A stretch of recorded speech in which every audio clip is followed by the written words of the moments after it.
কি রে, কোথায় নিয়ে যাচ্ছিস বললি না তো? তুই তো আমার একমাত্র যা, তাই তোকে একটা শাড়ি দেব। শাড়ি? চল, এই বাড়িটাতেই বিক্রি করে। দাদা, এটা আমার যা, ওর পছন্দ মতন একটা শাড়ি দেখাও। আচ্ছা দিদি, এটা দেখুন। বাহ, এটা দারুণ তো। দাদা, এটা কত? 500 টাকা। ঠিক আছে, এটা দিয়ে দিন।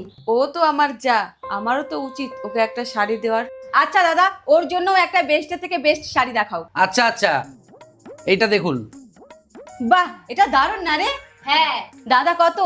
এইটা 2000 টাকা দিদি। এই কালারটা কেমন কেমন লাগছে না? দাদা, আপনি ওইটা দেখান তো। এই যে। হ্যাঁ, আমার মনে হচ্ছে এটাই তোর জন্য বেস্ট। দাদা, এটা কত? এইটা 2500। বলছি এই কাপড়টা একটু কেমন কেমন না? হ্যাঁ, একটু। নে, তুই পছন্দ করে নে, তুই পরবি, তোর পছন্দ নেওয়াই ভালো।